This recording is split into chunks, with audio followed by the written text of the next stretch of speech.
So here we have the Nissan Qashqai on a 19 plate. So I'm going to start off by showing you inside the boot, and then we'll hop in and run through some controls on the inside of the car from there.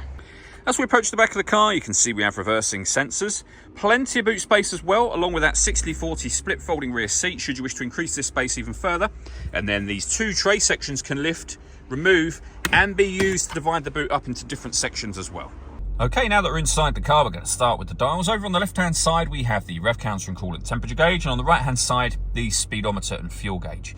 In the middle, you can see the total miles of this car, which are 34,301.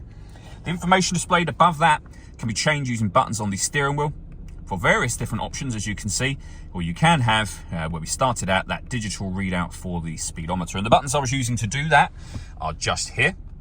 We have stereo controls surrounding that. We have phone controls over on the right-hand side, along with cruise control and speed limiter. And then over in the center, you'll find the main touchscreen for the car. So you have got a few buttons down the right and left-hand sides, but essentially everything becomes touchscreen after that. So you can go to your satellite navigation menu, for example, down the bottom just here. You can go back to your main menu from there, and then you've got audio.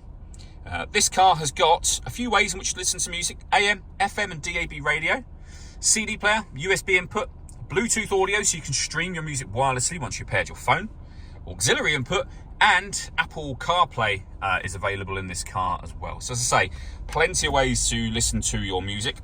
If I pop the car into reverse, you'll also see a full 360 parking camera. So reversing camera over this side, and a bird's eye view image of exactly where the car is parked on that side. And it goes a few steps beyond that as well. If you press the camera button up here, you get a front-facing camera and that bird's eye view, or a front-facing camera and the front passenger side wheel.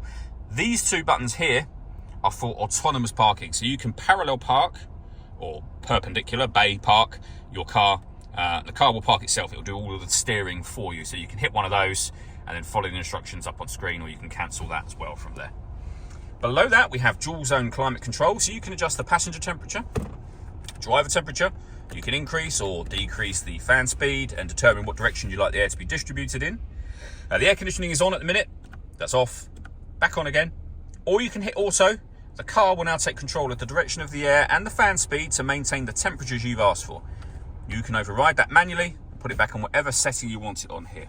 Beneath that, we have a 12-volt charging socket. We have an electronic handbrake with auto hold function and a 6-speed manual gearbox. The last thing I wanted to mention is the panoramic glass roof. So there's a button up there. Give that a push. That will open automatically all the way to the back of the car. And as you can see, that lets in a massive amount of extra light to the cabin area.